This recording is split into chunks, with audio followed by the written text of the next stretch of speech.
Muy buenos días, buenas tardes, dependiendo de en qué zona del Atlántico se encuentre. Les queremos dar la bienvenida a este sexto seminario o sexto webinar enfocado en este caso de nuevo hacia el cáncer de próstata.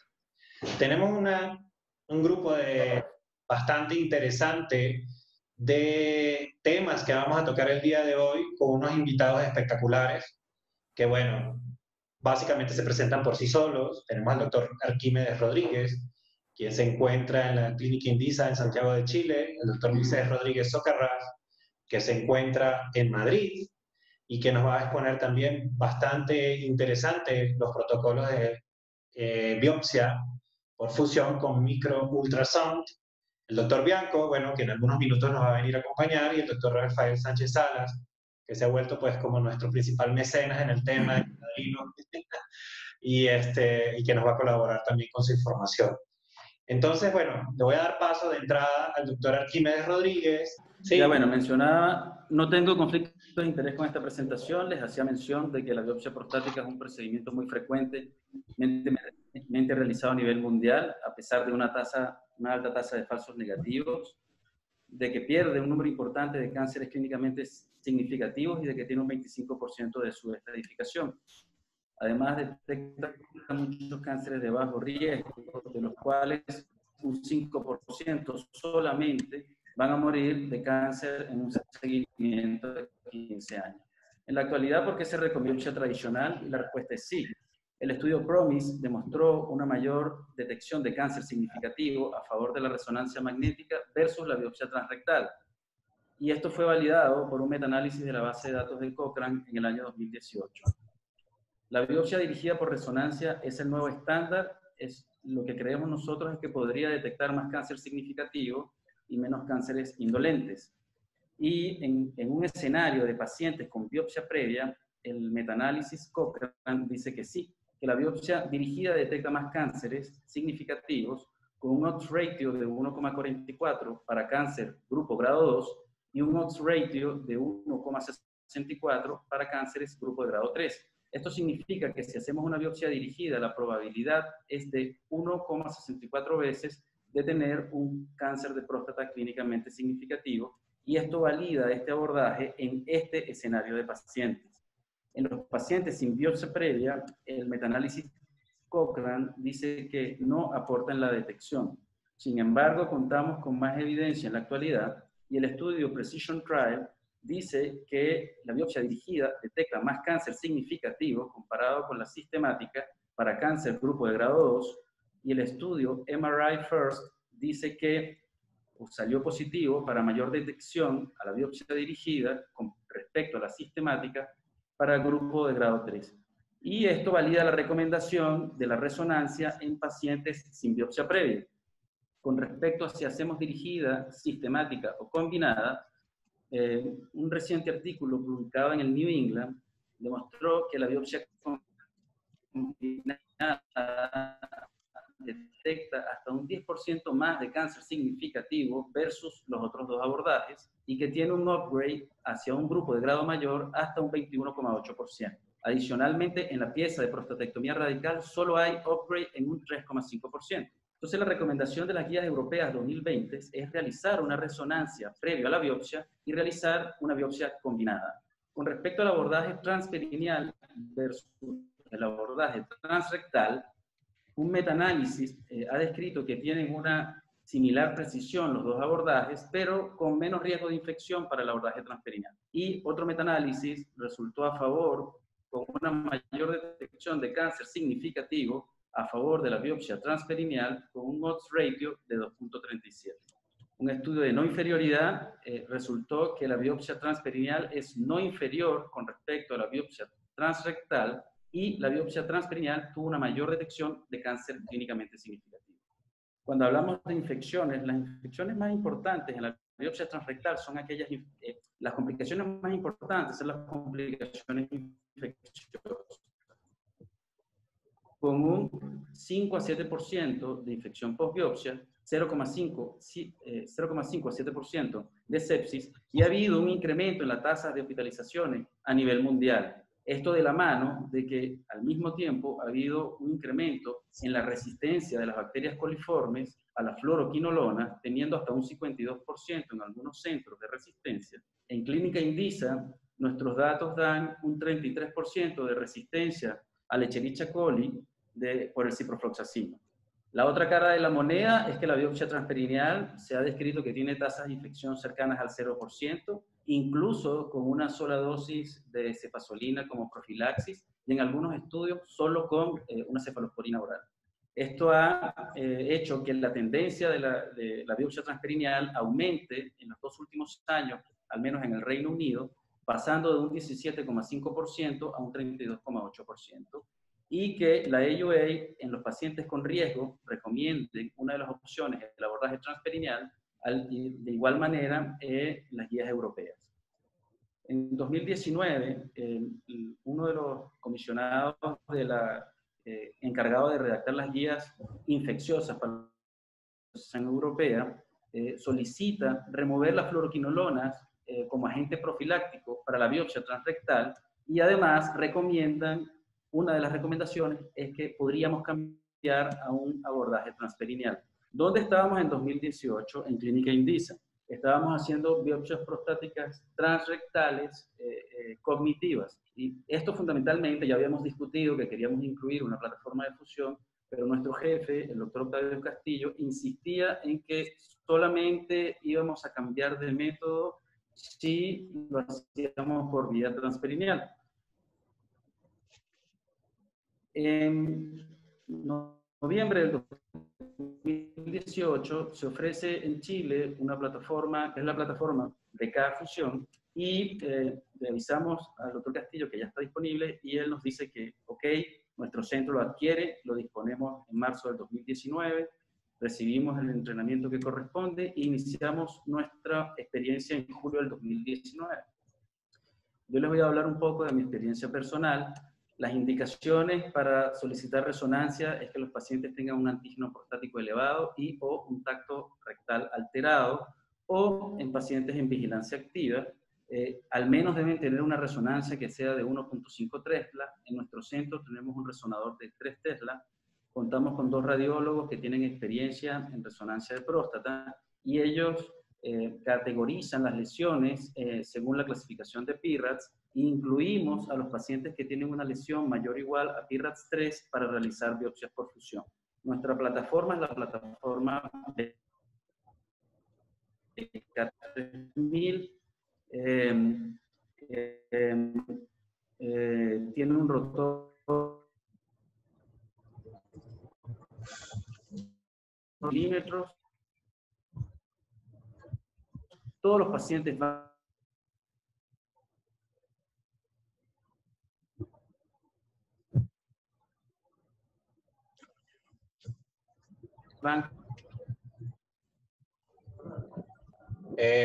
Arquímedes, te estás quedando sin audio.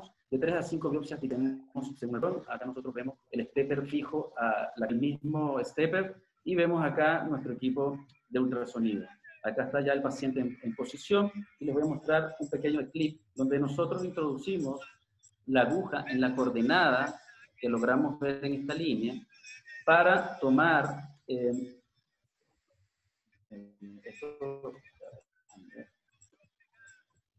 ¿Se salió la presentación, Francisco? ¿Se te salió? ¿Se te salió la presentación? Sí, déjame un segundo.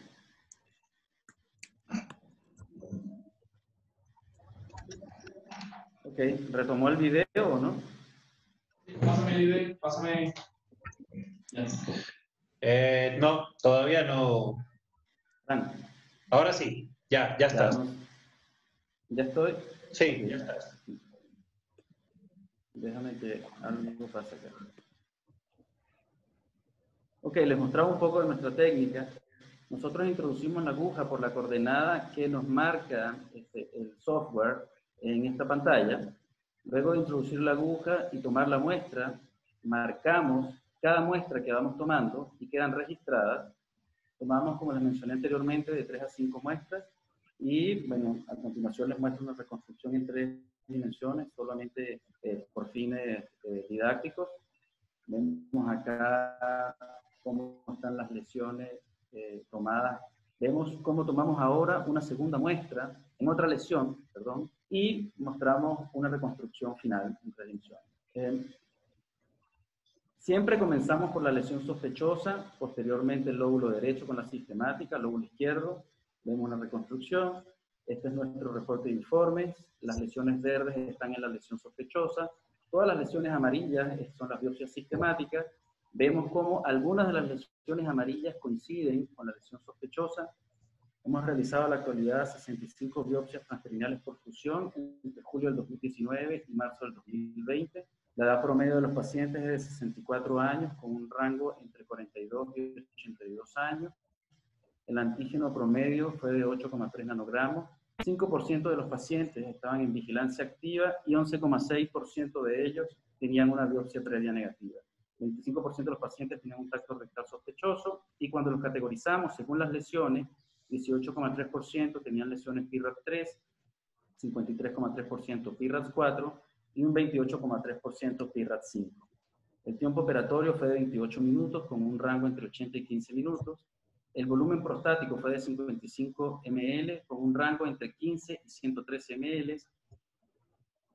La densidad de antígeno prostático promedio fue de 0,2. Tuvimos un solo paciente, el cual requirió analgésico y pregabalina. Se tomaron 4,75 cilindros promedios con un rango de 3 a 6 por lesión. La tasa de detección de cáncer global fue de 53,3%, de los cuales para PIRADS3 la detección fue de 27,3%, la detección para PIRADS4 fue de 43,8%, para PIRADS5 de 88,2%.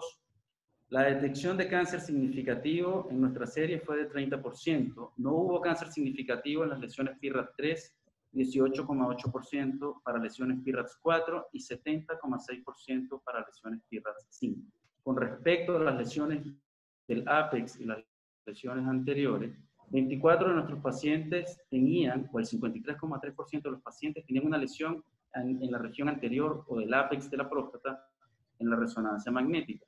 75% de ellos se confirmó un cáncer y 41,6% de ellos tenían un cáncer de próstata clínicamente significativo. Cuando realizamos un análisis univariado para tratar de ver qué factores podían predecir la presencia de cáncer significativo, encontramos que el antígeno y la densidad fueron relacionadas en ese sentido en el análisis univariado, pero solamente se encontró el PIRADS5 como un factor predictivo de cáncer significativo en el análisis multivariado. Esto se podría deber a lo pequeño de nuestra muestra. Como mensajes para la casa, la biopsia prostática dirigida por resonancia magnética es ahora el nuevo estándar. Este abordaje por fusión permite hacer un seguimiento preciso de los pacientes en vigilancia activa y planificar tratamientos focales. La biopsia transperineal por fusión es equivalente a la biopsia transrectal en detección de cáncer clínicamente significativo. El acceso transperineal parece ser una solución definitiva a las complicaciones infecciosas. Quiero mencionar que curiosamente en un periódico en Noruega, en el año 2018, este es el segundo periódico más importante en Noruega, el titular dice, bueno, novio y padre mueren, es una advertencia sobre el riesgo de la biopsia de próstata. 1 de cada 10 pacientes que se sometieron a una biopsia de próstata en 2017 tuvo una infección grave y los doctores han cambiado su abordaje en este tipo de procedimientos. No actuar hoy significa no curar mañana. Gracias. Muchas gracias, Arquímedes. Sí tenemos un par de preguntas que te quiere hacer la audiencia, bastante interesantes, y que es la posibilidad de que podamos replicar esto de otra manera. Y para ello necesitamos que nos des tus indicaciones o cómo consideras tú que es la mejor manera de utilizar un procedimiento anestésico para este tipo de procedimiento. Bueno, mira, de lo local, en la actualidad, sedación local, general, claro. ¿Qué crees? Mira, nosotros comenzamos nuestra experiencia con anestesia general. Primero que nada, nosotros estamos en un centro privado. En segundo lugar, nosotros estamos iniciando iniciamos nuestra experiencia con anestesia general porque necesitábamos demostrar que el procedimiento se podía hacer en un tiempo razonable. En la actualidad lo estamos haciendo en un promedio de 28 minutos y hemos planteado cambiar a la biopsia con anestesia local. Sé que dentro de nuestro panel, al menos el doctor Bianco, entiendo yo que la hace y él va a hablar al respecto, todas sus biopsias con anestesia local. Nosotros aprendimos la técnica con anestesia local en Alemania cuando fuimos a entrenar, pero iniciamos con anestesia general. Esa es una de las cosas que nosotros creemos que podemos cambiar a futuro. Para tratar de que este abordaje se pueda replicar en centros públicos, una de las limitantes es la grilla y el stepper, que bueno, tienen que tener un costo, porque no necesariamente hay que hacerlo con una plataforma de fusión, sino que se puede hacer por fusión cognitiva. Y el tema es cambiar el método tradicional, utilizar una grilla, pero hay otros centros donde lo están haciendo a mano libre, utilizando un dispositivo que se llama Precision Point.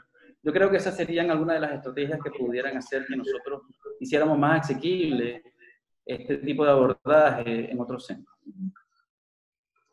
Muy bien, excelente. Hay sistemas que no utilizan la rejilla, hay sistemas que se guían solamente, o hay personas que se enfocan a hacer el tipo de biopsia sin la rejilla. ¿Qué nos pudiera sugerir en ese sentido? Bueno, miren, en ese sentido primero hay que entrenarse en este cambio de técnica. Y yo no tengo experiencia con una biopsia a mano libre, la hago guiado por la grilla. Y lo que te comenté anteriormente, hay unos dispositivos que permiten hacer una biopsia mano libre sin la grilla, con una guía especial, como el Precision Point, que es el que yo he podido ver. Pero no tengo experiencia con ese tipo de abordaje.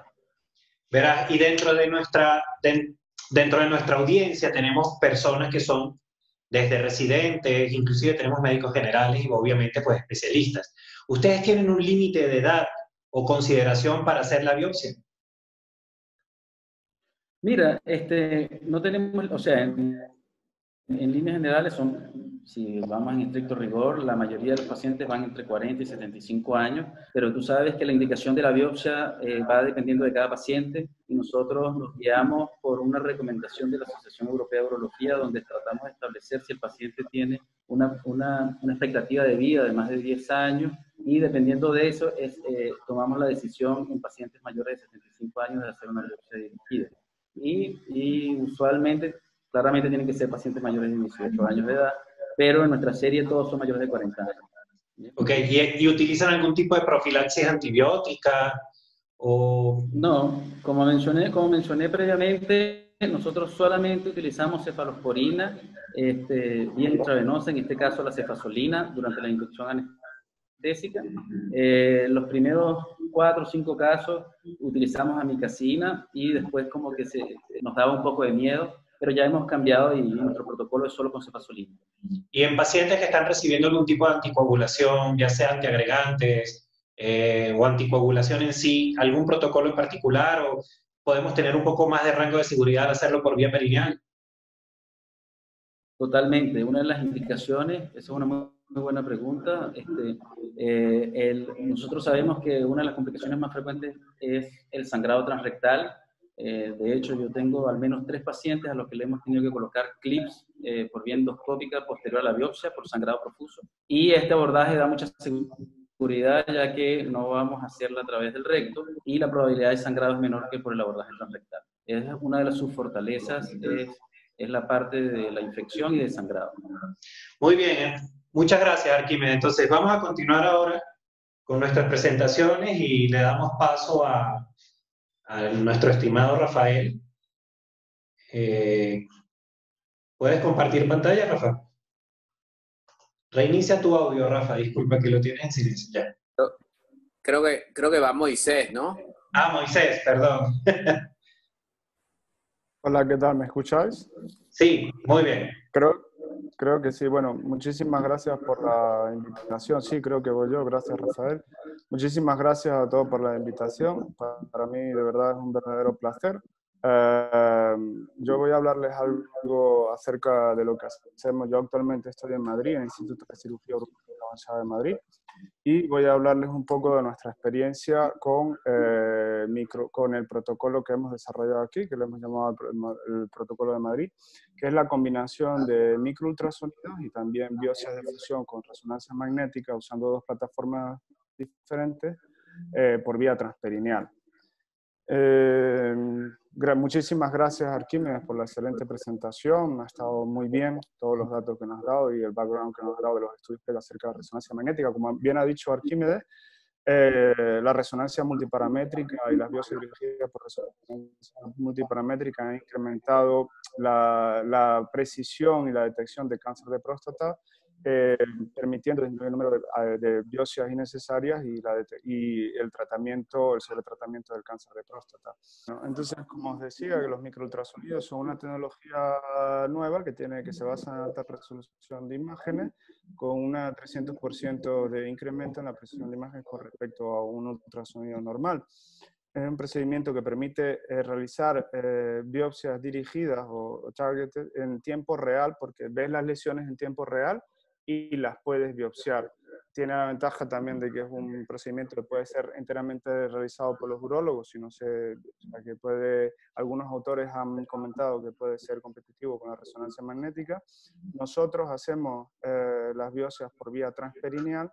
La verdad es que tenemos prácticamente 0% de tasas de infecciones y pensamos que, como ha dicho Arquímedes, las biopsias transperineales pues tienen un menor riesgo de infección y otra ventaja que ofrecen es que permiten acceder a la próstata de forma entera, incluyendo el ápex y la región anterior de la próstata.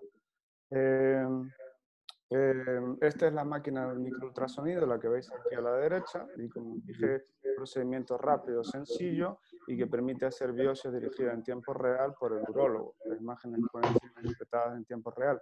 Los microultrasonidos se basan en una escala diferente a la resonancia magnética, se basan en el protocolo de Primus o Primus, que va a una escala del 1 al 5 y tiene una curva, personalmente pienso que tiene una curva de aprendizaje relativamente corta, pero siempre hay que ir aprendiendo de imágenes a medida que vas haciendo las biopsias, en donde Primus 1, que son estas lesiones, 1 o 2, son lesiones poco sospechosas, que son estas que, por ejemplo, queso suizo o parches ductales, que están poco relacionadas con cáncer de próstata. Primus 3, que son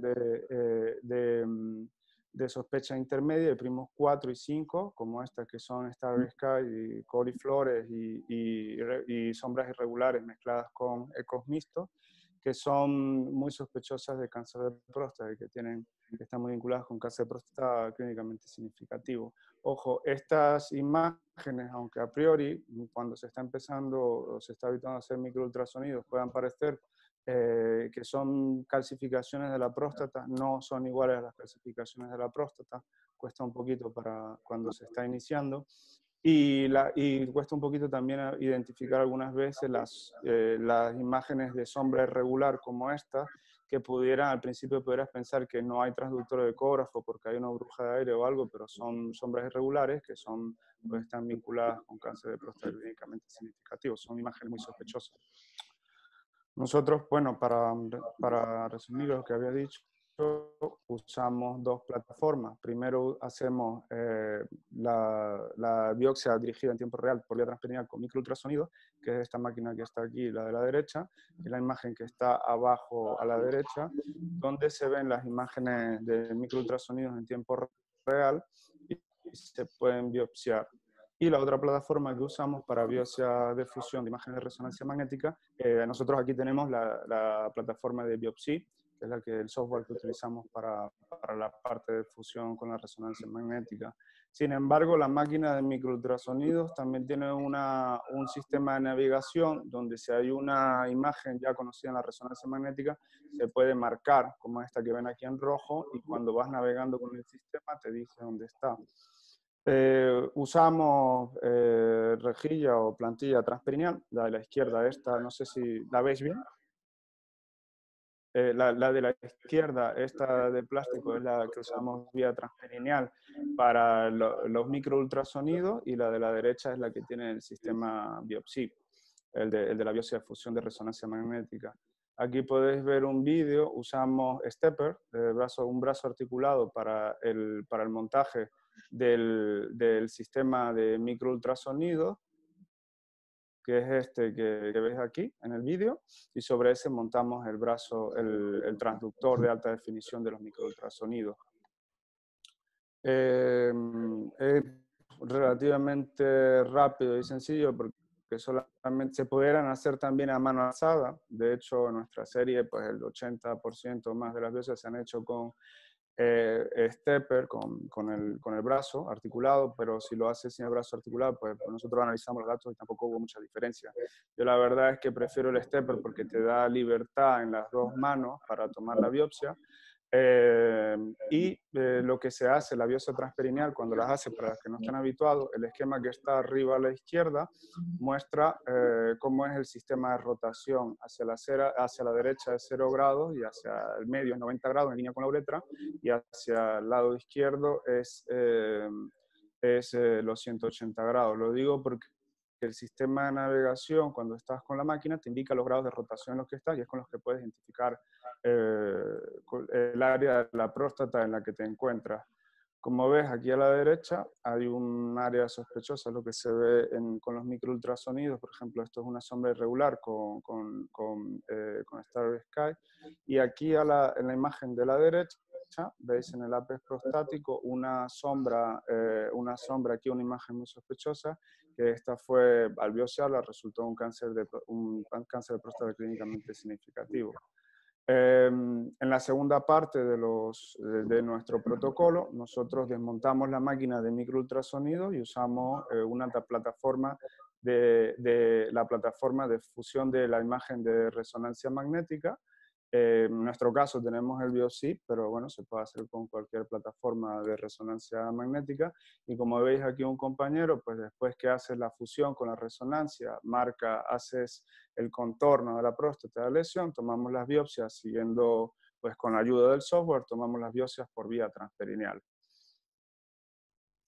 Estamos muy orgullosos y muy satisfechos de haber publicado nuestro trabajo. Pues ha tenido aceptación, lo hemos publicado en el Journal of Urology con el nombre de Protocolo de Madrid, en el que decimos que lo que se hace es la combinación de microultrasonidos con biopsias dirigidas en tiempo real, las biopsias dirigidas targeted, hechas con la fusión de la resonancia magnética, que es con el sistema de Biopsy, y también hacemos biopsias sistemáticas, que las hacemos con el mismo sistema de Biopsy, con el transductor de ultrasonidos de definición regular, de definición normal estándar.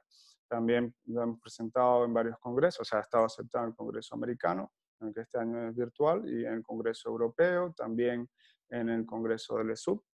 Y bueno, esto es para hablarle un poquito de esa publicación, de ese trabajo, aunque ahora llevamos casi 300 pacientes. La publicación se hizo con la experiencia en 200 pacientes por biopsia transperineal, combinando microultrasonidos y la fusión de resonancia con la resonancia magnética. Hola, una pregunta, ¿me escucháis? Sí, perfecto.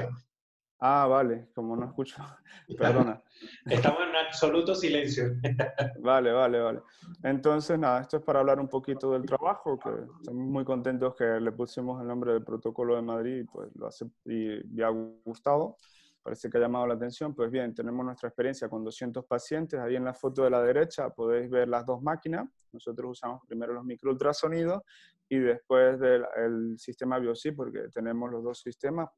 Aunque repito, el sistema del microultrasonido tiene también un sistema de navegación donde puedes marcar sospecha de la resonancia magnética. No es una fusión con la resonancia magnética, pero sí es un sistema de navegación que también ayuda a orientar muchísimo.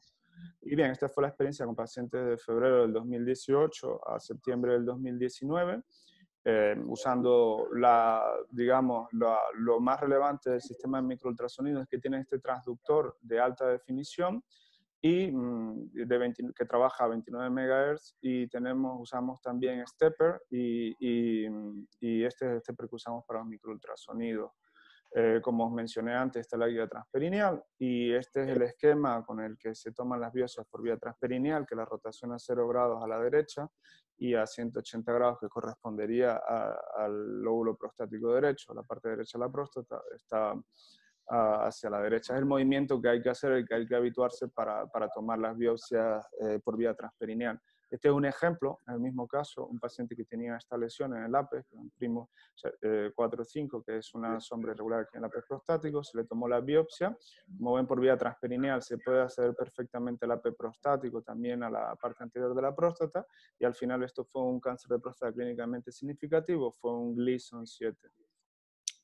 Nosotros pues estudiamos 200 pacientes, pero de esos 160 tenían una resonancia con PIRAS 3 o superior, o sea que tenían una lesión en la resonancia magnética. En ese subgrupo de pacientes, 58% tuvieron un cáncer de próstata y 42.5% un cáncer de próstata clínicamente significativo. Por otra parte, también teníamos en este grupo, también hacemos biopsias en pacientes o que tienen la resonancia magnética negativa, o pacientes, en este caso 6 pacientes que no se pudieron hacer la resonancia por contraindicación, o en los que hay sospecha de cáncer de próstata por antecedentes familiares, niveles de PSA, o porque usamos también otros test, por ejemplo, CELEG-MDX o otros test en los que sospechamos que el paciente tiene un cáncer de próstata, y hacemos la biopsia. En ese subgrupo de pacientes en los que resonancia fue negativa o no estuvo disponible, detectamos 18 cánceres de próstata, es decir, 45%, y la mayoría, y 35% fueron clínicamente significativos. La tasa de detección global combinando fue de 55% de cáncer de próstata. Estas son las características basales de los pacientes que hay estudiado en esta serie. Como ven, la mayoría tenían resonancia magnética y el tacto era sospechoso en 16%, y algunos 9.5% de los pacientes tenían un test como CELEG-MDX, PSA3 o 4K score realizado. Y la tasa global de detección fue 55%, combinando microultrasonidos, que son las biopsias dirigidas en tiempo real, las biopsias dirigidas por resonancia magnética y las biopsias sistemáticas. Sin embargo, como veis, la biopsia sistemática también detectó un 49% de pacientes con cáncer de próstata. Estas son las sensibilidades y las especificidades para que encontramos en la serie. Sin embargo, estos deben ser tomados como valores relativos y no absolutos, porque aquí se está comparando con el hallazgo de cáncer de próstata en la biopsia, no en todos los pacientes con una pieza de prostatectomía. Pero bien, hasta ahora, en concordancia con estudios previos, la sensibilidad y la especificidad de la escala de Primus es muy buena para la detección de cáncer de próstata, y el valor predictivo negativo también. En el análisis, en la regresión logística, en el modelo de regresión logística, dejando un área bajo la curva de 0.7, tanto el PIRAS como el Primus fueron predictores muy potentes para la detección de cáncer de próstata clínicamente significativo, especialmente, pues, obviamente, en pacientes que tenían un PSA mayor de 4, pacientes con lesiones PIRAS o 3 o superiores en la resonancia magnética, o Primus 4 o 5 en los microultrasonidos. Los que combinaban estas tres características pues tenían una mayor probabilidad de tener cáncer de próstata clínicamente significativo. Interesantemente, y nosotros pensamos que los microultrasonidos, así como pueden ser competitivos con la resonancia magnética, pensamos también que pueden ser complementarios, porque algunos estudios nosotros también encontramos que hasta 11% de los pacientes fueron encontrados por microultrasonido los cánceres de próstata que fueron perdidos por las otras modalidades, sea por biopsias dirigidas o por las biopsias sistemáticas, lo cual es muy interesante. O sea, combinando microultrasonidos y las biopsias dirigidas de la resonancia magnética, tenemos una buena tasa de detección. No tuvimos fiebre o infecciones en ningún paciente en esta serie, y solamente hay 8% de pacientes que tuvieron complicaciones menores, clavio-endindo 1 o 2, básicamente pues hematuria o retenciones de orina en pacientes con próstata muy grandes. En conclusión, en este estudio, los microultrasonidos, bueno, en este momento era el primer estudio usando microultrasonidos y fusión de resonancia magnética por vía transperineal. Ahora hay otros grupos que lo hacen también. Y se han publicado, y presentan una alta precisión, la combinación de microultrasonidos y la resonancia magnética, la biopsia de fusión, para detección de cáncer de próstata clínicamente significativo. Esto fuera del estudio que hemos publicado, un subgrupo de pacientes que hemos analizado, pues hay una muy buena correlación entre este método, o sea, combinando la biopsia de fusión por resonancia magnética dirigida, los microultrasonidos, las biopsias dirigidas en tiempo real y la sistemática con la pieza de prostatectomía radical. Tenemos un upgrade muy bajo, pero bueno, esto aún tenemos que afinarlo más y hacer otros análisis, pero bueno, lo vemos en que comparado con una biopsia transrectal convencional basada en sextantes sin resonancia magnética, pues el upgrade es mucho más bajo, pero aún tenemos que seguirlo estudiando y afinarlo. En conclusión, el mapeo de próstata es como le llamamos coloquialmente en la clínica, el nombre que le pusimos, con microultrasonidos por vía transperineal.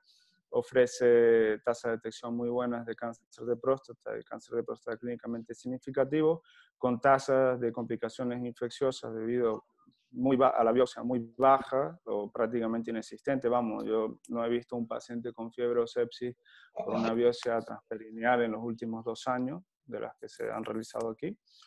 Los microultrasonidos son una herramienta útil porque en los pacientes que no se puede realizar resonancia magnética o en los sitios donde no hay resonancia magnética disponible, pues potencialmente son una buena opción.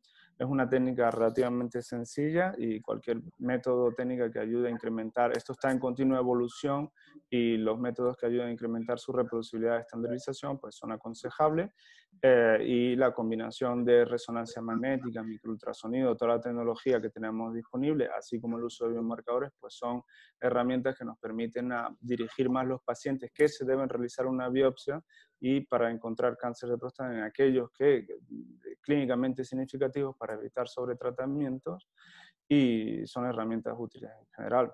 Pues bueno, muchísimas gracias. Muchas gracias a ti, Moisés. Excelente presentación. En aras un poco del tiempo y para concentrar preguntas, las preguntas para tu presentación ya las tenemos almacenadas y le vamos a dar paso al doctor Bianco ahora para su presentación. Excelente. De lo que es la experiencia que tienen en Hialeah, en Miami, en la combinación de lo que es el mapeo o lo que es en sí la biopsia prostática transperineal y su combinación lo que es la terapia focal en cáncer de próstata, específicamente con crioterapia. Entonces, bueno, doctor Bianco, creo que debe reiniciar usted mismo el audio. Perfecto. Ok. Entonces quiero invitarlos a todos a que consideremos una suerte de concepto donde no existe esto de que cáncer significa, no debe ser un poco controversial, pero yo creo que es cáncer o no es cáncer y uno ahí estratifica un poco el riesgo, pero yo soy de estos que estamos militando en los que realmente el Lesion 6 no es un cáncer significativo, no debería ser llamado cáncer, porque esta palabra de por sí lleva y connota pues efectos psicológicos importantes en todos nuestros pacientes. Y por eso creo que es importante discernir esto. A mí realmente que estos conceptos de cánceres significativos, no significativos, son irrelevantes. El otro aspecto que es importante es que el precepto de lo que vamos a hacer es utilizar los mejores medios que tenemos a nuestra disposición. Entonces, ¿qué ocurre? La resonancia hoy en día se ha convertido en el estándar. En el estándar, ¿por qué? Porque uno puede diagnosticar o ver estas lesiones con todas con las fallas que pueda tener. Y en nuestro paradigma, nosotros utilizamos ese como el método que realmente lleva al diagnóstico y al tratamiento y a la programación de ambos eventos, tanto del procedimiento para el diagnóstico como el procedimiento para el tratamiento. Entonces después les voy a ir explicando cómo llegamos aquí. Estos son mis conflictos de interés para que el otro concepto que es muy importante que quiero compartir con ustedes es el concepto pues del tamizaje o el screening. En muchos de estos el precepto fue los negativos, pues que explicó Moisés muy bien, y Arquímedes, que tienen las biopsias transrectales, y lo que lleva al hecho de que haya infección y sepsis, y en algunos casos hasta un fallecimiento. Viéndolo de esta forma, pues la biopsia transrectal es el mejor instrumento que teníamos hasta hace poco, y comienza, si lo podemos ver históricamente, desde los años 20, cuando se hacían incluso pues biopsias abiertas de la próstata. Uno tenía que poner al paciente en el lo abrían, pues, la aproximación transperineal para muestrar la próstata. Y luego, pues aquella biopsia dirigida, pues que uno ponía ahí la aguja en el dedo y le pedía a Dios que no se fuera a pinchar el dedo mientras hacía ese tipo de biopsia. ¿Ok? Entonces, a través del tiempo, pues el estándar ha seguido siendo, pues, esta biopsia transrectal. Una de las cosas que realmente nos impactó mucho a principios de la década pasada fue, bueno, realmente los 3 estudios randomizados, ¿verdad? El de estudio sueco, el estudio, pues que es el Pivot Trial aquí en los Estados Unidos, y luego, bueno, vino el estudio del PROTECT, donde en los cuales hay una clara respuesta a la pregunta si la prostatectomía radical hace un efecto o no. Y para mí eso fue, les puedo confesar, pues cuando esta data fue presentada la primera vez, fue pues así como cuando uno crece pensando en cirugía, que está previniendo una serie de muertes. Y realmente el efecto que tiene la cirugía en la mayoría de los pacientes con cáncer de próstata es el posible efecto que puede ser bastante grande. Y eso realmente nos llevó a reflexionar mucho qué podíamos hacer para tratar de cambiar esa situación, porque realmente no estábamos haciendo lo que al final y la salud en lo que el Pivot yo creo que demostró, y el estudio sueco, entre otros, es que bueno, que las indicaciones hoy en día por una prostatectomía radical quizás están muy claras. Tienen que ser pacientes menores de 65 años y un PSA que sea mayor de 10, ¿ok? Porque esos son los pacientes que realmente podemos tener un impacto oncológico. Desde los otros puntos de vista vamos a tener un impacto probablemente en la mayoría de los pacientes. Y este es, por ejemplo, el estudio del PROTECT, que fue el más saliendo del grupo en el Reino Unido, donde, bueno, donde 1.600 pacientes solo habían 17 muertes. Entonces, en el PROTECT, uno de los problemas es que, bueno, que muchos de estos pacientes van a ser, que tú no los pones en vigilancia activa, van a ser tratados en el tiempo. Y yo creo que si uno ve la data de Epstein, pues el riesgo de reclasificación es de casi un 50% en 2 años. Porque el paradigma realmente de la vigilancia activa está fundamentado en que en el hecho de que no sabíamos dónde estaba el tumor, no sabíamos dónde estaba el cáncer. Y yo creo que son de las cosas que hemos cambiado. Por otro lado, están pues los costos asociados en el entorno de la salud, y como muestra esta publicación que salió en el New York Times hace más de 10 años, pues realmente los tratamientos son bastante costosos, y la pregunta también es cuál es el beneficio. Y en ese sentido, también hay que preguntarse, bueno, cuando uno ve por lo menos hoy en día muchos varones que son mayores de 70 y 80 años, pues cuál es su expectativa, su calidad de vida. Y todo este cuento de si, bueno, estamos tratando un tumor significativo o no, y la expectativa de vida. Pero hoy en día, realmente, varones que alcanzan la década de los 70 tienen expectativas de vida de casi 15 años. ¿Okay?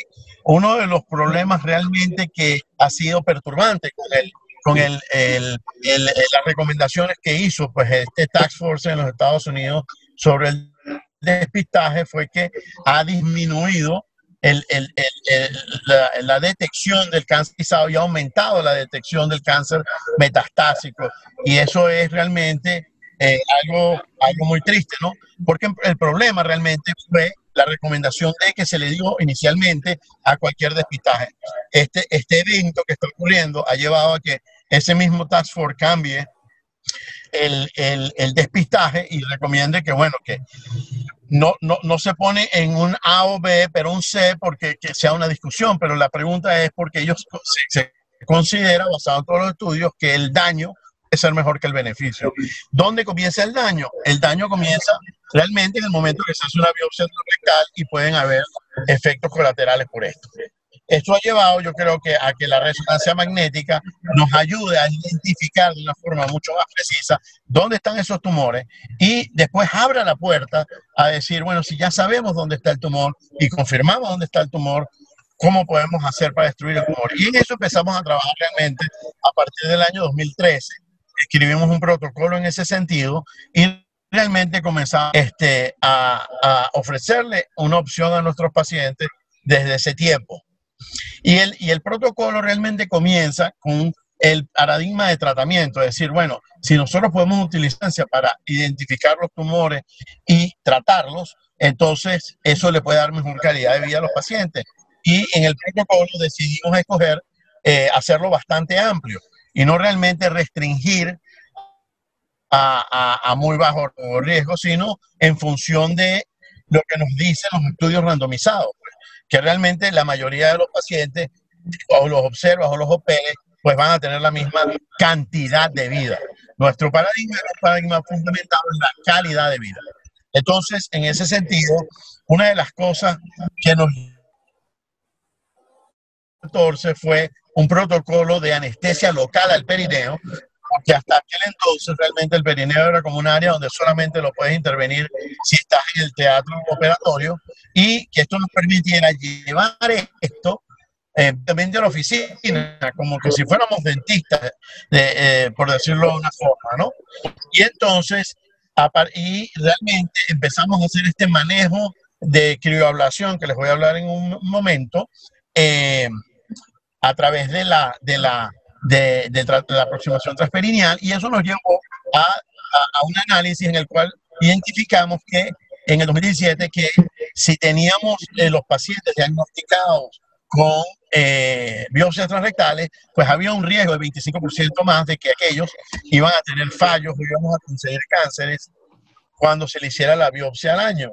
Y eso nos llevó a migrar todas nuestras biopsias a la aproximación transperineal utilizando el mismo bloqueo transperineal que fundamentalmente inventé en el 2014.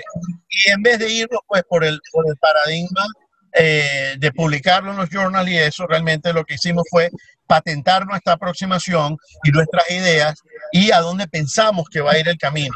Porque creemos que a la larga la idea va a ser lo que vemos por lo menos donde dice la figura 16 en el cuadro derecho, donde es que tengamos una visión y tengamos un número, una probabilidad de que vamos a diagnosticar cáncer en esas áreas, de que existe, de forma de que uno pueda maximizar no solamente el diagnóstico, sino en dónde pueden haber biopsias negativas, lo que limite el tratamiento y el daño potencial que podamos tener.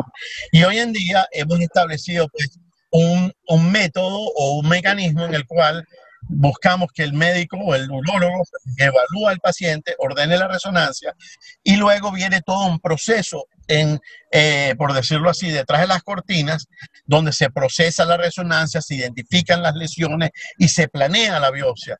Si esto uno lo quiere hacer personalmente, es realmente muy laborioso y creemos que al facilitárselo al urólogo va a facilitar que el urólogo pueda realmente llevar a cabo todas estas biopsias transperineales, porque las biopsias transperineales tienen un solo problema, toman más tiempo, y si uno va a ser guiado por resonancia, toma mucho más esfuerzo, y realmente no hay un incentivo para hacerlo. El incentivo tiene que ser, pues, el incentivo clínico, donde va mucho mejor. Entonces, y aquí, por ejemplo, pueden ver cómo es nuestra aproximación a el bloqueo de la piel y eventualmente cómo se traduce eso. Y ahora les voy a presentar otro video, creo que se está viendo bien, de cómo hacemos después el bloqueo pues, de los paquetes neurovasculares con la aproximación transperineal. de forma de que podamos hacer esto en la oficina, ¿ok? Y los pacientes lo toleran, pues, de una forma bastante bien, como si uno fuera el dentista, por reiterarlo, ¿no? Entonces, aquí podemos ver, aquí les voy a presentar otro video mientras ganancia, luego entonces se planifica y luego viene el proceso de la toma de muestras, y eso es lo que le damos al urólogo. O sea, lo que buscamos es que nosotros planificamos la biopsia y luego ya cuando el paciente llega a la oficina, pues ya esto está en un plan tridimensional, donde básicamente nosotros, el urólogo se encarga de bloquear el perineo, como estamos mostrando, avanzar el ultrasonido, poner la grilla. ¿Por qué usamos grilla? Porque la grilla trae precisión. La biopsia, pues a manos libres, nos permite diagnosticar, pero limita al pensamiento de tratar. La grilla nos permite no solo diagnosticar, sino ir al mismo sitio después si queremos tratar. Y eso es un aspecto muy importante. Aquí se está haciendo, pues, utilizando el software que usamos hoy en día, como es la fusión, ¿ok? Y realmente vamos entonces delimitando la próstata y así lo que se llama una fusión deformable, donde el modelo de la próstata, que está fundamentado en la resonancia, pues se ajusta al ultrasonido y permite que la muestra sea, pues, muy precisa, ¿no? Y aquí pueden ver, como estamos mostrando aquí, cómo, pues, exactamente ya los objetivos están delimitados, ya sabemos dónde están los blancos y dónde estamos tomando las muestras exactamente, de forma de que si llegan a ser positivas, sepamos cómo conformar un tratamiento para esas lesiones. ¿Okay? En este caso, por ejemplo, y el ejemplo diagnóstico es este, pues los patólogos al principio dicen, bueno, ¿cómo es esto que ya no viene por la base o la parte media, sino que viene una letra que dice, la muestra viene, en este caso, de C2,5, y si esta es positiva, pues ya sabemos cómo podemos tratamiento podemos ofrecerle. Sabemos que las biopsias alrededor de 5 milímetros fueron negativas y podemos entender.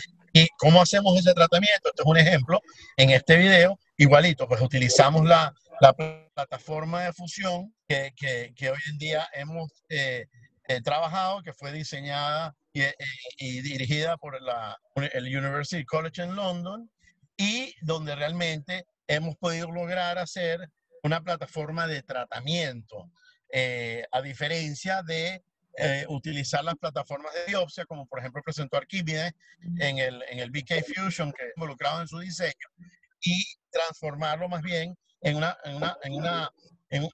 plataforma donde podamos tratar a nuestros pacientes de una forma efectiva. Aquí mismo estamos, como ven, una de las ventajas de esto es que no requiere el uso amplio del stepper y otras cosas, sino que la fusión se hace dentro del software de la computadora, y que una vez que tenemos hecha esa fusión, pues nos permite, pues, ir exactamente al punto del tratamiento y luego básicamente poner como van a ver aquí, poner las agujas en los puntos precisos que queremos y lograr de esta forma destruir el área de la próstata que contiene la malignidad y preservar el resto de la glándula, y con ella la función de la glándula, como la eyaculación, no intervenir con la erección y de hecho mejorar su flujo urinario. Y aquí, pues, de la misma manera, como les mostró en la biopsia, cómo podemos poner las agujas de tratamiento que ya están determinados,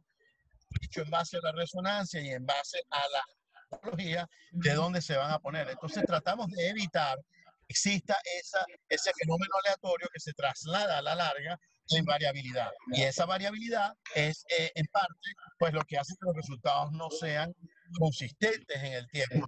Nuestra búsqueda es lo opuesto, es que los resultados sean consistentes. Una de las grandes ventajas de hacer estos tratamientos por fusión es que nos ayudan a ver cuáles son los límites de la próstata, cuáles son los límites, en este caso, de la bola de hielo que se está formando, y lo podemos monitorizar tanto en el plano transversal como en el plano sagital. ¿Okay? Entonces, en ese sentido, hace ya un par de años presentamos en el AUA nuestros resultados con más de 1000 procedimientos transperineales hechos en la oficina, desde crioablación hasta las biopsias. Y una de las cosas que determinamos al principio fue que el dolor que induce estos procedimientos es muy vago, es muy bajo. En la escala esta de Wonke-Baker, que va de 0 al 10, bueno, son dolores de 1 o 2, y en el caso de la biopsia de 2 a 3. Y realmente logramos anestesiar a los pacientes, como le dije, con la anestesia local, y a veces se le da un Valium. Hoy en día utilizamos lo que se llama el nitros, que es la anestesia que usan los dentistas, pues, cuando te hacen una caria, ¿no?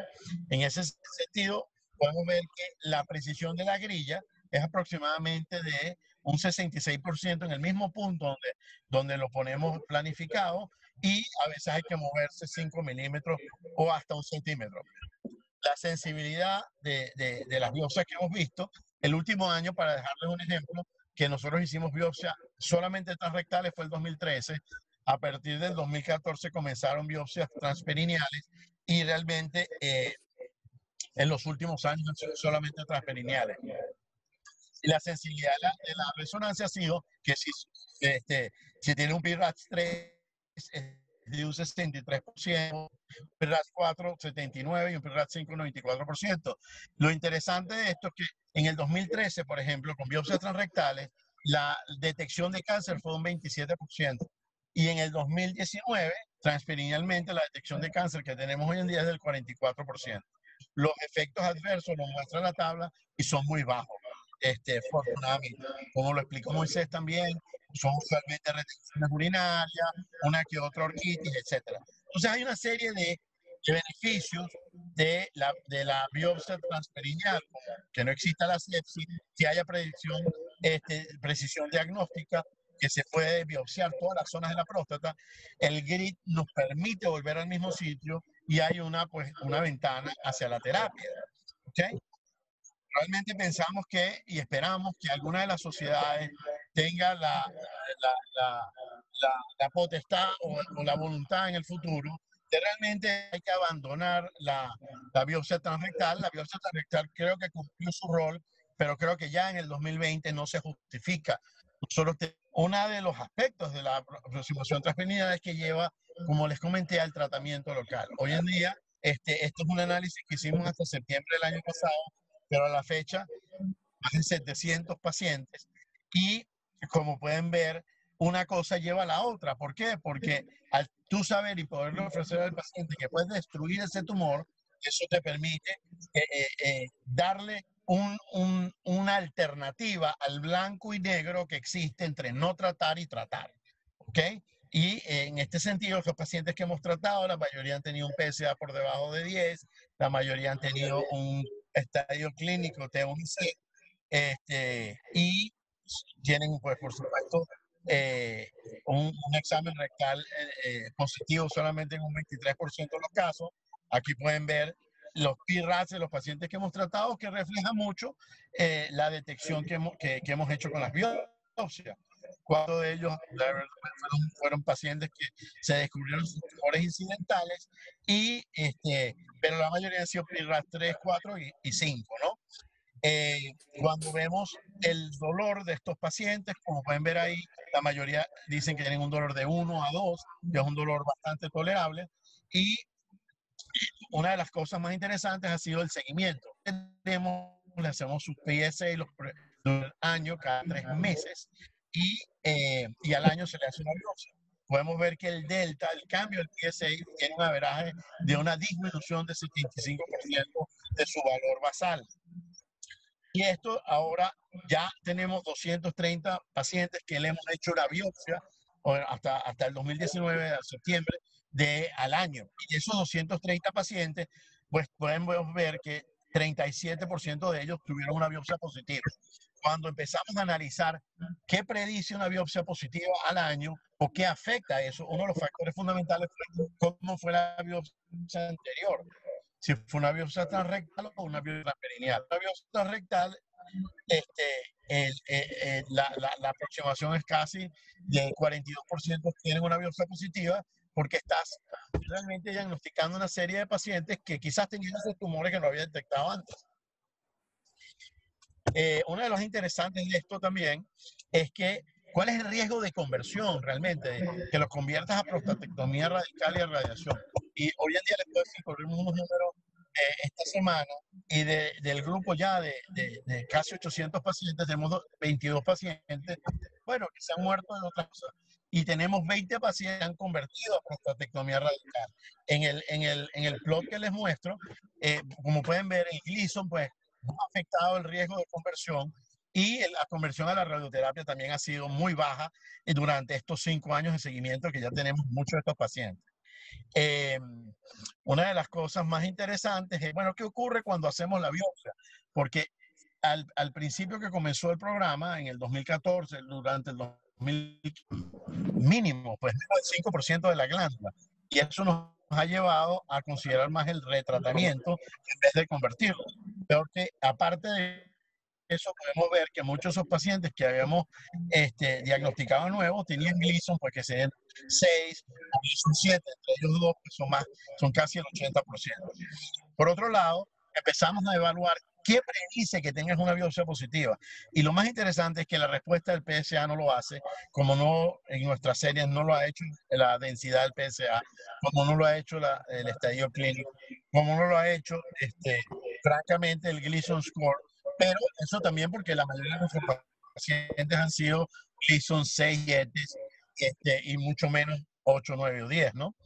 También, bueno, la aproximación transrectal o transperineal es una de las cosas que salió, y recientemente hicimos un análisis sobre la resonancia y aplicar la escala de los PRADs a la resonancia lángula. Por supuesto, esa no se le aplica al área tratada, pero se aplica al resto de la glándula. Y básicamente descubrimos que si tenemos pacientes que al año se le hace una resonancia y tienen un PRADS 1 o 2 y no se prende con el contraste del área tratada, pues el riesgo de cáncer es el 9%, y si son PRADS 4 o 5 es casi el 70%. Entonces, hoy en día estamos limitando las biopsias al año a pacientes que tienen PRADS 3, 4 o 5, o que tienen el enhancement, o sea, tienen captación de contraste en el área tratada. Y los resultados funcionales han sido muy interesantes. Realmente el 74% de los pacientes tienen una mejoría en su función urinaria, y hemos visto cómo ha ido disminuyendo la escala internacional de síntomas prostáticos con un averaje de 6 puntos. Pues.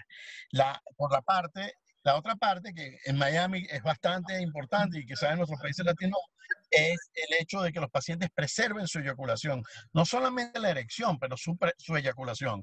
Y eso pues es un aspecto de la calidad de vida que quizás nosotros subestimamos cuando consideramos la cirugía, por ejemplo, de los flujos antes y después. Y bueno, y esto no se puede discutir sin mencionar las limitaciones que tenemos.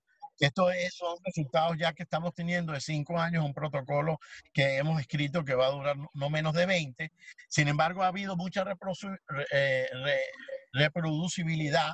Ya el protocolo que utilizamos ya ha sido empleado por más de 20 urólogos. Sin embargo, la mayor parte de la data pues viene de Miami, de nuestro centro, pero está creciendo en Nueva York, está creciendo en Boston, y ciertamente en Madrid, pues con el doctor Martínez Salamanca ya tenemos más de 100 pacientes tratados utilizando la misma técnica y la misma aproximación terapéutica. Y una de las claves es que tenemos una app donde seguimos a estos pacientes, y eso nos ha permitido que ellos muestren la información y que le podamos decir a nuestros colegas quién está, por decirlo así, que se está saliendo en la respuesta. Pero oncológicamente, la verdad es que los resultados son muy promisorios, no se quejan de incontinencia. Estamos aquí abiertos a cualquier pregunta. Muchas gracias, Fernando. Bueno, y vamos a darle paso ahora a Rafael, quien nos va a colaborar con la de él en este momento, sobre lo que es la experiencia del Instituto Mutualista Montsouris en París y cómo han hecho esa relación entre biopsia y el tratamiento local focalizado con el ultrasonido de alta frecuencia. Entonces vamos a hablar de biopsia y la experiencia en Haifu. Estos son los conflictos de interés. Bueno, esto básicamente ya fue explicado por las presentaciones previas. Tenemos muy claro que hay una evolución interesante en la biopsia de próstata, y la biopsia de próstata pasa por toda una fase hasta que llega a 1989, en la cual se habla de la biopsia sextante. ¿Qué pasa con la biopsia sextante? Ya lo mencionamos, es una forma de determinar cáncer de próstata, pero pierde aproximadamente 20% de esos significativos, que son los cánceres que tenemos que tratar, y hay una alta proporción de cánceres no significativos, los cánceres que pudiesen ser vigilados, que son diagnosticados y por lo tanto se ofrece tratamiento que constituye un sobretratamiento. Entonces, en la pantalla pueden ver la forma de trabajo en Montsouris. En los pacientes se indica básicamente resonancia multiparamétrica, y esto desde hace aproximadamente 8 años, indiferentemente si tienen biopsias negativas previas o no, o si se considera vigilancia activa. Y básicamente lo que se busca es tratar de caracterizar las lesiones tisulares en la data. ¿En qué se traduce esto? Utilizar la resonancia magnética se traduce en un aumento de la detección de cánceres de alto riesgo, los cánceres que necesitan tratamiento, disminuir la detección de los cánceres de bajo riesgo, los cánceres que no necesitan tratamiento, y detectar lesiones en la zona anterior de la próstata que son cánceres que pudiesen parecer no agresivos o no ser visibles, pero que en la evolución clínica tienen un impacto desde el punto de vista desde el punto de vista oncológico. Entonces, esto fue lo que hicimos nosotros. Nosotros utilizamos dos plataformas. La plataforma Artemis, que es una plataforma de fusión transperineal llamada robótica, no sé por qué, pero es un abordaje transperineal con un sistema como los que se han descrito previamente, con una guía de trabajo, y tenemos el sistema de microultrasonido que lo utilizamos inicialmente de forma transrectal. Este estudio fue publicado este año en el Journal of Urology, y ven 269 pacientes que fueron biopsiados, 222 con ultrasonido, en el cual evidentemente se utilizó el PIRAS para definir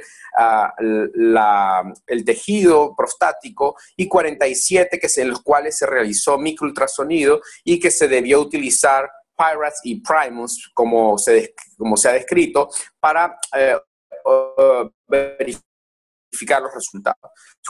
Bueno, la detección de cáncer de próstata es bastante comparable cuando se ve desde el punto de vista de la combinación de target y randomizados o solamente los target. Ese es para la detección general. Pero cuando vamos a la detección de los cánceres significativos, definidos como aquellos que son iguales a 7 o superior, vemos cómo hay una ligera ventaja para los pacientes que fueron diagnosticados o los que se intenta el diagnóstico con el microultrasonido, y esto nosotros lo pensamos que debe ser relacionado con la aplicación de dos sistemas de evaluación del tejido prostático. Cuando se hace el análisis por toma de biopsia, vemos que tanto en la porción targeted como en la porción combinada de las biopsias estándar y targeted, como en la versión de las biopsias randomizadas, el microultrasonido presentó una ventaja significativa en estos dos parámetros, y es básicamente lo que aparece como mensaje en esta publicación. Entonces, lo que sucede es que existe una cantidad de casos importante de diagnóstico de cáncer de próstata. Sabemos que existen diferentes opciones de tratamiento: vigilancia activa, radioterapia y cirugía.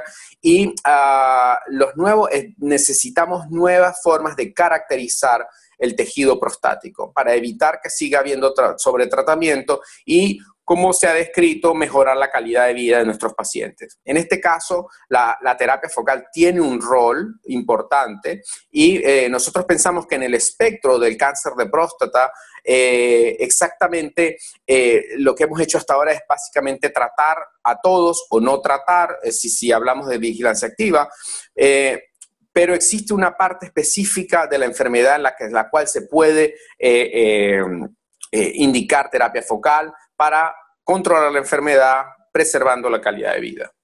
En este sentido, existe el HIFU, que es una tecnología que a través de un transductor va a focalizar ondas de sonido a nivel de un punto específico, y en este punto específico va a haber un aumento de la temperatura con la aparición de un efecto térmico, hipertermia, y un efecto mecánico como es la cavitación, lo cual va a producir una necrosis que es irreversible y es lo que se utiliza para tratar la próstata. Es muy importante saber que trabaja de una forma más eficaz en la porción posterolateral de la próstata. Sin embargo, la nueva generación trabaja igualmente de forma eficaz en la parte anterior de la próstata.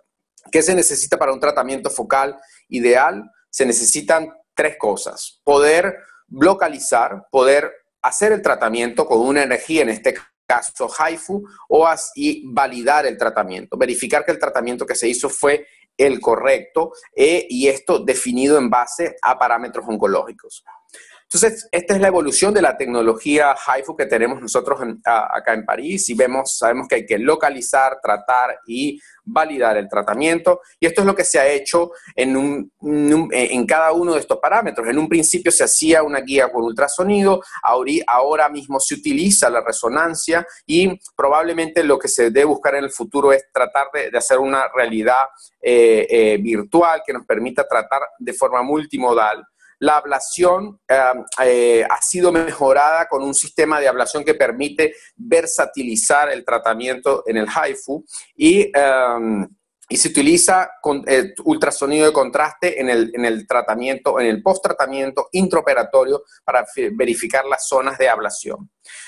Entonces, hay que localizar. Para esto utilizamos la resonancia magnética. Así es como se realiza el tratamiento. Se determina una lesión índice en los pacientes que tienen indicación de terapia focal, y este tratamiento se realiza de forma ambulatoria. Se puede realizar de forma ambulatoria o con hospitalización, pero tomando en cuenta que estos pacientes deben ser altamente seleccionados. Luego se aplica un tratamiento que en el caso del HIFU permite determinar exactamente el nivel de energía que se va a distribuir dentro de la próstata. La gran mayoría de nuestros casos reciben una hemiablación, y evidentemente esto es realizado por un transductor que se maneja de forma robótica y que va a distribuir el calor a partir del ápex y hacia la base en cada uno de los procedimientos. Por supuesto, existe la posibilidad de verificar el tratamiento en el momento de su realización, y eso permite que sea un tratamiento bastante versátil. Se pueden cambiar los puntos de tratamiento cuando se está realizando la intervención. Por supuesto, hay que validar, y en este caso tenemos la opción de hacer un ultrasonido de contraste que se realiza al final de la intervención con un protocolo de contraste que es el mismo contraste que utilizan los cardiólogos para hacer las verificaciones a nivel de las ramas de orgánico. Entonces, estos tratamientos están basados en imagen. La imagen es esencial, y eso tenemos que tenerlo claro. ¿Cuáles son los resultados que tenemos de estos tratamientos? Bueno, pues básicamente los resultados son que en 2015 hicimos un primer análisis de 67 pacientes con cerca del 74% de biopsias negativas y un porcentaje del 90% para evitar nuevos tratamientos, y unos parámetros funcionales de urinarios y de potencia que eran bastante aceptables. Luego, Pérez Reyetti, que también es venezolano, hace esta evaluación en 2016, un cambio de tecnología, y el paper que nos utiliza es el proyecto que resume 190 casos solo de HIFU, porque esta publicación incluye HIFU y crioterapia, y vemos que hay 70% de biopsias negativas dentro del área tratada, que como vamos a ver es muy importante, con unos porcentajes de y de urinarios tan aceptables. Entonces, ¿qué pasó con esta evaluación? Al primer año, esto fue hecho por Rafael Turiño, nuestro fellow, vemos cómo había, por biopsia, estos son resultados basados en biopsia que se realiza justamente para verificar al año el resultado del tratamiento o antes, si la cinética del PSA no es muy acelerada. Vemos cómo había un 93% que bajó al 62% a los 3 años, con una evaluación de 5 años que vamos a estimar alrededor de un poco más del 50% de pacientes que pueden estar sin recidiva, lo cual ustedes pudiesen decir, bueno, o sea, quiere decir que a los 4 o 5 años ustedes tienen los mismos resultados que la terapia de vigilancia activa, lo cual es un comentario muy válido, pero la terapia focal, como vimos, no está específicamente diseñada para pacientes que tengan clara indicación de vigilancia activa. Entonces, esta publicación también de este año es la que refiere, vemos como el Gleason, la disminución, el nadir y las recurrencias locales fueron lo que creó, lo que se descubre como los elementos muy importantes. Es muy importante, y acá lo resalto, la disminución del PSA después del tratamiento, y esto es algo que no solamente aplica para HIFU, aplica para crioterapia. Este trabajo para nosotros es muy importante, representó un esfuerzo de análisis para tratar de ofrecer todo el detalle posible en cuanto a la terapia que estamos haciendo, y bueno, estuvimos muy contentos de obtener la portada del Journal of Urology, que ustedes se pueden imaginar lo que significó para nosotros. Comparamos este resultado con los resultados de Londres, con Stabile, con Armando Stabile, y son resultados bastante comparables. Vemos que a los 60 meses ellos tienen 58% de pacientes sin recidiva, que no está lejos de lo que tenemos nosotros, y la idea era verificar qué diferencia, porque en Londres no hacen biopsias, ellos se guían por la resonancia y no tienen biopsias para definir el resultado. Entonces, está este paper que es del grupo de Hashim Ahmed de Londres, en los cuales ellos hacen la terapia focal y luego verifican el antígeno prostático post tratamiento y indican la biopsia dependiendo de los aumentos de nadir a 12 meses, 24 meses y 36 meses, y en base a este aumento de nadir hacen resonancia multiparamétrica de biopsia. Esta es una forma más racional de hacer el seguimiento. Entonces nosotros nos pusimos de acuerdo y acabamos de publicar esto, de nuevo con la misma persona que trabajaba con ellos, que Armando Stabile, que estuvo de fellow en Londres, viene de fellow con nosotros, y tratamos de unificar criterios, y vemos cómo este paper que viene a ser publicado en European Urology, vemos cómo mientras más alto es el porcentaje de disminución del PSA luego del tratamiento, menos posibilidad hay de que este tratamiento falle en el futuro. Y estamos hablando de más de un 80%. Entonces, lo que deberíamos pensar es que uno esperaría una disminución del 80% del PSA, tomando en cuenta que ha tratado la lesión índice. Estos son los resultados de HIFU, diferentes variaciones, y acá el paper de Rafael Turiño que muestra los resultados que hemos acabado de discutir. Más allá, este es de nuevo un trabajo nuestro que recibió un premio, fue el Best Poster in Session, y que busca definir la situación de la crioterapia y del HIFU en los pacientes que tienen lesiones apicales, que la gente pensaba que en las lesiones apicales no se debía hacer terapia focal, y aquí vemos como indiferentemente de la localización a nivel de la parte focal, las curvas no muestran que las lesiones focales localizadas a nivel del ápex tengan una peor evolución o no deberían, o que no debiesen ser tratadas con terapia focal. Entonces, esto aclara un punto de trabajo. Y otro punto es la posibilidad de realizar retratamientos con terapia focal cuando se hace HIFU, y esta es una evaluación funcional en la cual nos damos cuenta que hacer HIFU después de una falla con HIFU es posible y que no va a tener un impacto muy importante en lo que se refiere a la parte funcional urinaria y sexual. ¿Qué viene como investigación en el futuro? Hay una serie de cohortes de pacientes, estudios randomizados controlados para verificar terapia focal versus resonancia, versus prostatectomía radical. Existen tratamientos, nosotros tenemos el protocolo ENHANCE, que es un protocolo que busca combinar terapia focal con ADT, que es de tratamiento hormonal, y lo que buscaría es tratar el microambiente tumoral.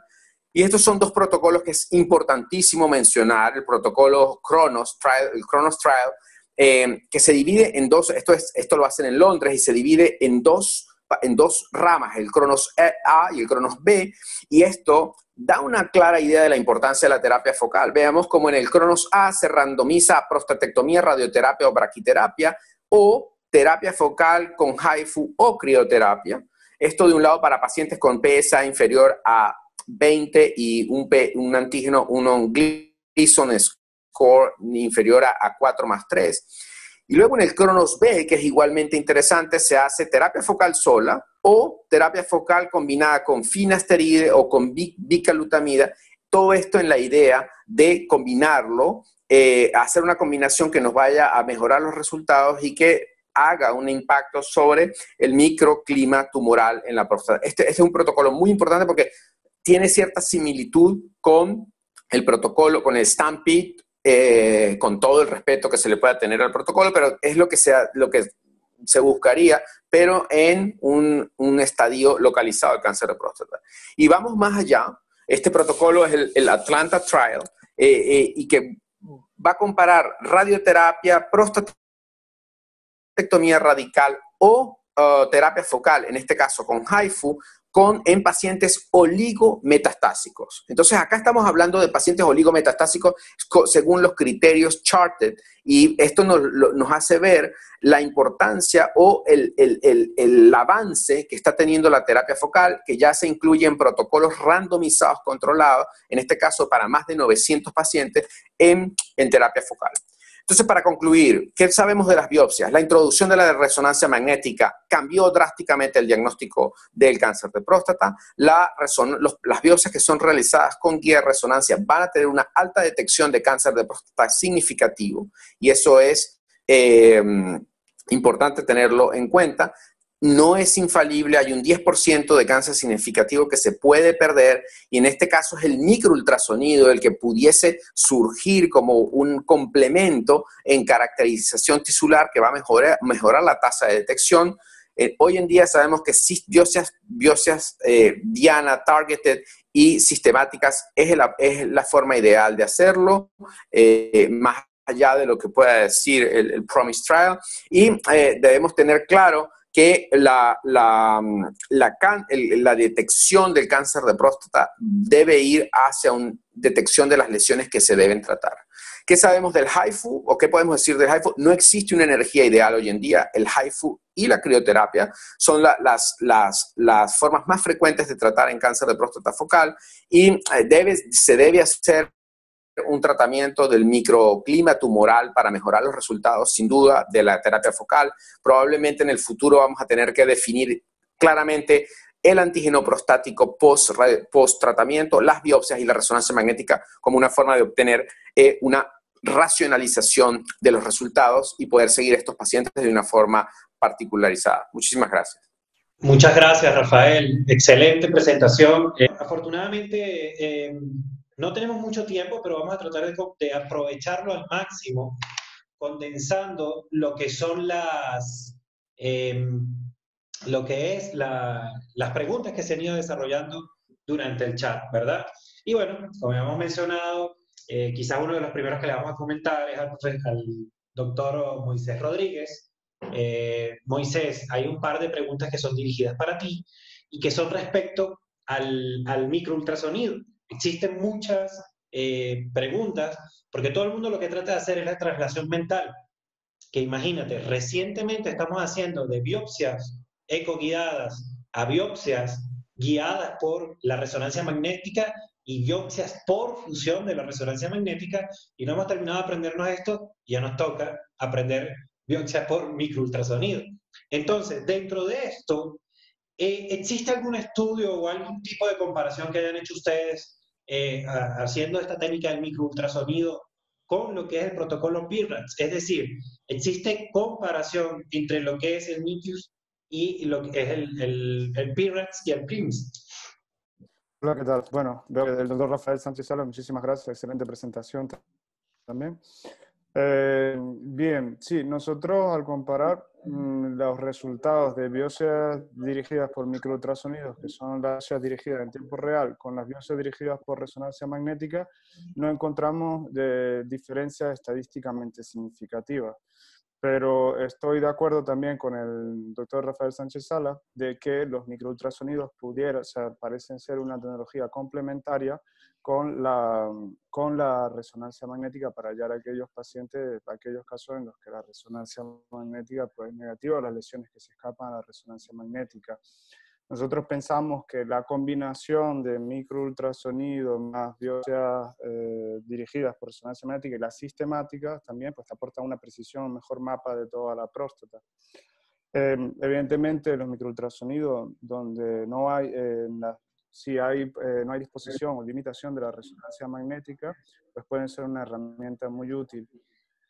Nosotros al comparar los resultados de microultrasonido con no con la sistemática, sino con la biopsia dirigida por resonancia magnética, no encontramos diferencias significativas. No sé si puedo compartir pantalla con vosotros. Lo tienes abierto, sí. Pero un momento. Sí, ahora quería, no sé si lo podéis ver. Sí, ya se está compartiendo. Me gustaría compartir esta, no la enseñé antes en la presentación, que no es nada, es una sencilla, pero es donde ven a la izquierda los mismos pacientes, son 194 pacientes que fueron biopsiados, son los mismos pacientes, y donde están en la escala que nosotros primos y en el PIRAS por la resonancia magnética. Como ven a la izquierda, los pacientes que tenían un PRIMUS 2 prácticamente no hubo cáncer de próstata, simplemente un cáncer de próstata en unos pacientes. La detección de cáncer de próstata en los PRIMUS 2 es de 14% y de PRIMUS 3 es de 16%. Y en cambio, en los pacientes que tenían resonancia negativa o que eran clasificados como PIRAS 2, si encontramos, utilizando las biopsias sistemáticas y guiadas por ultrasonido, hasta 7.7% de pacientes adicionales. Claro está que, y de clínicamente significativo, 6% de pacientes. Claro está que depende mucho la resonancia magnética, pues tiene una curva de aprendizaje bastante larga y depende de la variabilidad de los radiólogos y de la interpretación de la resonancia magnética. Así que estos porcentajes son los que hay en nuestras series, pero deben ser tomados la sensibilidad y especificidad de los porcentajes como relativos. No sé si eso responde a vuestra pregunta. Sí, bastante interesante, súper bien. Ya, asociado al Primus, ¿ustedes tienen algún tipo de correlación, como existe con el PIRADS, histológica en los resultados posteriores con respecto al grado del Primus?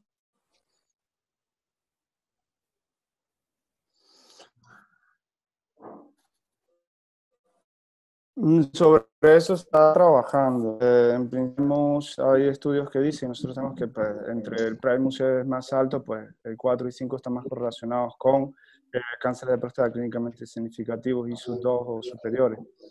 No sé si el doctor Sánchez Sala quiere agregar algo. Existe una correlación que se hizo. La primera generación del microultrasonido se comparó con el ultrasonido corriente en un estudio randomizado controlado que incluyó más de 1.000 pacientes. Este es un estudio de Pavlovich que se hizo en Canadá y Estados Unidos.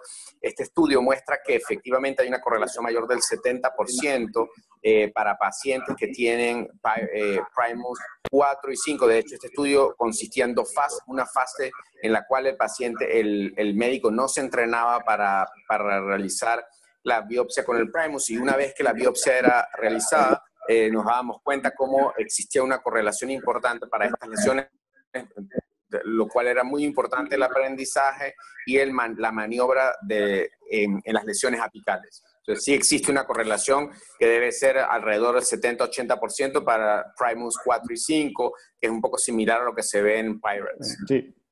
Totalmente de acuerdo, sí. De todos los estudios que se han hecho alrededor, entre el 70 y el 80%, y nosotros también, de la regresión logística, de la regresión derivada de la regresión logística y todo, entre 70 y 80% de correlación de los primos 4 y 5 con cáncer de próstata y cáncer de próstata clínicamente Hay una significativo. pregunta importante de Marcelo Borgi, que creo que es de Buenos Aires, que habla de la variabilidad de interobservador en el Primus. Es muy difícil definir una variabilidad interobservador porque cada uno de los el que está utilizando el Primus está haciendo la biopsia al mismo tiempo. Entonces habría, para hacer esto, este concepto se aplica a la resonancia magnética porque existe la posibilidad de que sea comparable entre observadores, pero el Primus como tal sería muy difícil hacer la comparación. Lo que se puede verificar es si se aplica o hay una diferencia sin entrenamiento o con entrenamiento, que fue lo que se hizo en Hofnes. Ok, hay una pregunta también adicional en el mismo orden de ideas, que es, tomando en cuenta las biopsias por fusión negativa, y es una pregunta que nos dejó el doctor Marcelo Vieto antes de retirarse, tuvo que retirarse, me imagino. En esos pacientes que ustedes aplican y hacen una biopsia por fusión y resulta negativa, y después van a algún tipo de intervención quirúrgica, ¿qué porcentaje han conseguido de tumores de próstata incidentales? Cáncer de próstata incidental después de una biopsia por fusión negativa. ¿Se ha hecho alguna medición en ese sentido? Y esto va para todos los... Yo no conozco el concepto de cáncer de próstata incidental. Lo que sabemos que el cáncer de próstata es multilocalizado. Dentro de la próstata existe, así no esté diagnosticado, va a haber 80% de pacientes que van a tener cáncer de próstata que no se determina ni con la biopsia e incluso con la resonancia ahora. Entonces, yo pienso que los pacientes en los cuales se sospecha o tienen biopsia negativa y tienen resonancia magnética negativa, son pacientes que probablemente deberían ir a una biopsia de saturación por vía transperineal para tratar de determinar con un grid exactamente la situación de estos pacientes, que probablemente algunos tienen hasta 20-30% de lesiones que se localizan en la zona anterior de la próstata. Muy bien. Y el tiempo, a ver, un par de preguntas y aquí incluyo al doctor Bianco. Doctor Bianco, ¿qué opina de la vigilancia activa? ¿Ya? No lo deja, creo que no puede hablar. Sí, tienes que... Eso. Ok, ahora sí, es que me tenían en mute. Quería hacer, ya voy a... Yo creo que la vigilancia activa es precisamente para esos pacientes que no se ven tumores en la resonancia y se le ha diagnosticado un tumor como un Gleason 6, por ejemplo. Y entonces, bueno, ya que no tienes un target franco, entonces son pacientes que tú puedes vigilar de esa forma. Yo creo que la terapia focal o por target, como la llamamos nosotros, va a sustituir a la vigilancia activa, porque el paradigma de la vigilancia activa está fundamentado en no saber dónde están los tumores. Y uno ya sabes y tienes precisión, no solamente de dónde está el tumor, sino de poder volver al mismo sitio donde está el tumor. Entonces, la vigilancia activa realmente, a mi juicio, carece de sentido, pues. ¿Me entiendes? El fundamento de la vigilancia activa es no hacer daño y es basado en el hecho de que son tumores pues, que deben crecer lento, etcétera, que tienen un poco riesgo de poderle hacer daño a la cantidad de vida de un paciente. Pero si ya tú sabes dónde estás y tú puedes lograr el mismo objetivo sin hacerle daño al paciente, ¿por qué no hacerlo? Es una de las cosas. Yo quería...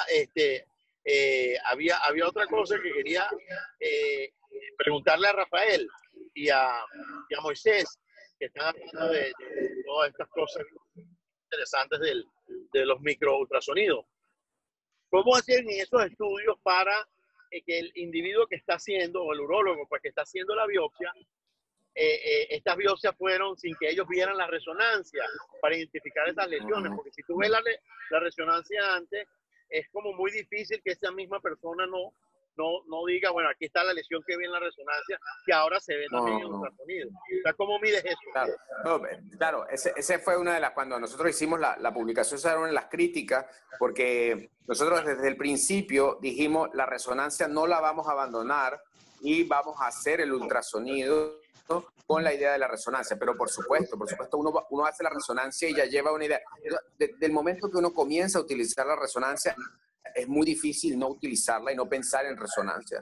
Lo que permite el ultrasonido, que ahí hay algo, es el complemento, es mejorar la definición, porque uno tiene una imagen de la resonancia que no está en vivo. Y esta imagen en vivo del ultrasonido yo creo que es interesante, porque te permite adaptar un poco la biopsia. Yo tengo una experiencia muy limitada en biopsia transperineal con el ultrasonido, pero considero que es una herramienta útil. El grave problema es en las biopsias en las próstatas grandes, porque las próstatas grandes la caracterización tisular, esto tiene 29 MHz. Quiere decir que si la próstata es mayor de 40 o 50 cc, la caracterización tisular anterior es pobre. O sea que el paciente que tiene una resonancia magnética negativa normalmente va a tener una lesión que probablemente si está en la zona anterior. Entonces, ahí uno juega un poco con todas las herramientas, pero la caracterización tisular anterior en próstatas de 50 gramos no es ideal en microultrasonido. Pero sin duda nosotros desde el principio, como dice, upfront, nosotros hacíamos resonancia y ultrasonido, nunca se hizo a ciegas. No sé si puedo agregar algo en aras del tiempo. Sí, otro cambio, excelente pregunta, doctor Bianco, y excelente intervención de Rafael también.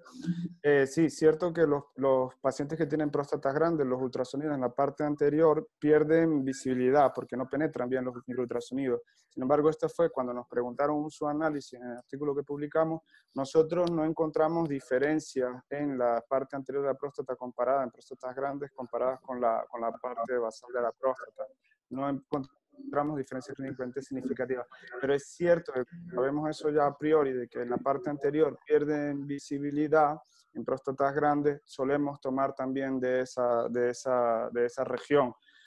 Por otra parte, nosotros al principio, pues, no sé, hay muchas de los microultrasonidos que hemos hecho sí han sido ciegos, o sea, por el estudio que hicimos, pero es cierto que algunas veces no fue un ciego total, porque algunas veces podías conocer ya previamente el resultado de la resonancia y te podías cegar.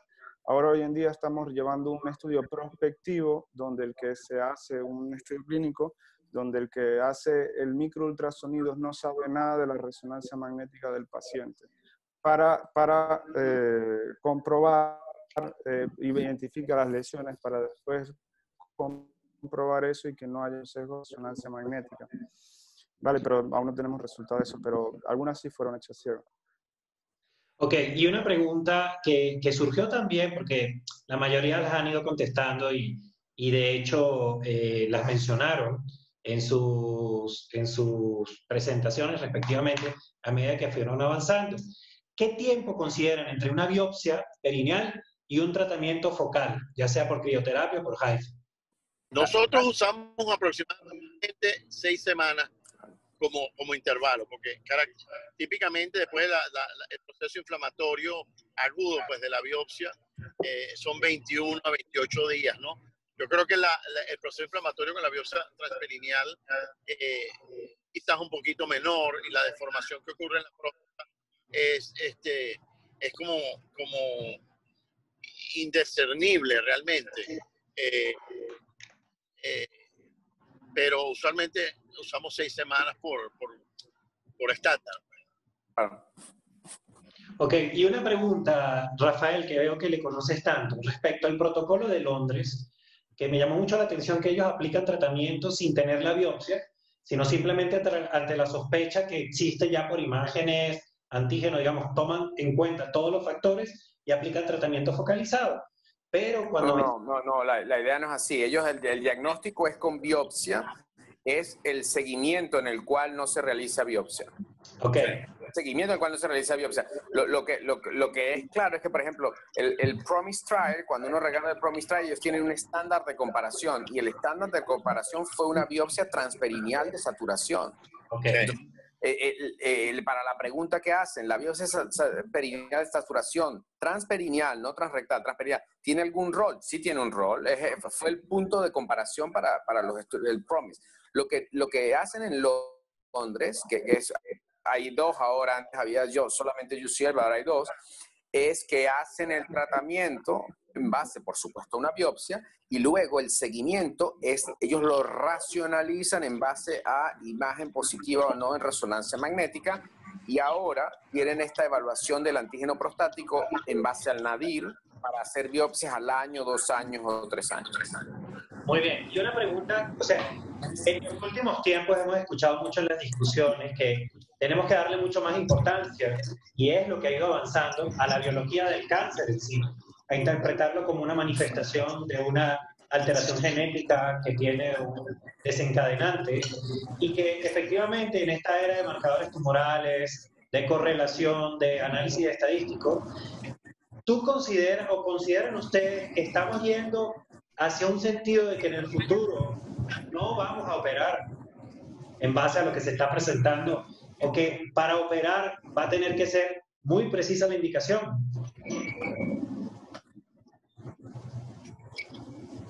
Rafael. Pero nosotros con Fernando hicimos un Delphi Consensus en Washington en el mes de febrero, y ahí analizamos toda la posibilidad de los marcadores tumorales en el cáncer de próstata. Todavía no está claramente definido para la terapia fetal. Lo que sí está muy claro es que, por ejemplo, en los altos riesgos y en los altos y muy altos riesgos, la evaluación genética es muy importante porque puede dar información para mejorar. Vayamos a operar o no, depende del contexto, pero sin duda va a haber muchas menos prostatectomías radicales que las que vimos en los años 90. Perfecto. Y ya como para finalizar, una pregunta muy acorde a la era que estamos viviendo. Que el COVID como tal, Fernando, ¿querías comentar algo? No, estoy escuchando. Ah, ok. Sabemos que ahora en esta época COVID se ha demostrado que existe poca transmisibilidad o ninguna por la orina, pero sí alta por las heces. En esta época, ustedes que en Monsurí ya reiniciaron actividades, Arquímedes que ustedes prácticamente no se detuvieron, ¿qué tipo de protección adicional están haciendo para avanzar con las biopsias transperinales, tomando en cuenta la posibilidad de contagio? Nosotros durante el COVID no hicimos biopsias, no había ningún tipo de biopsia. Y esa fue la decisión, porque si bien es un procedimiento de diagnóstico o de seguimiento, esos procedimientos no se permitía hacerlos.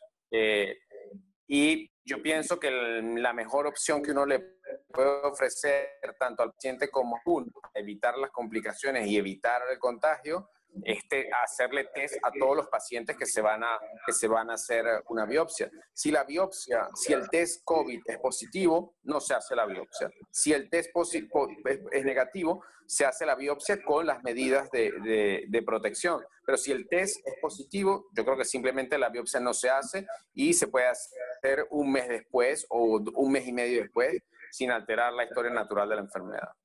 Bien. Fernando.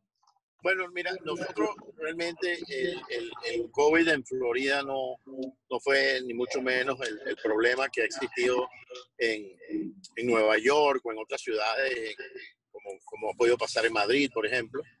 La verdad es que nosotros los despistamos en base a preguntas.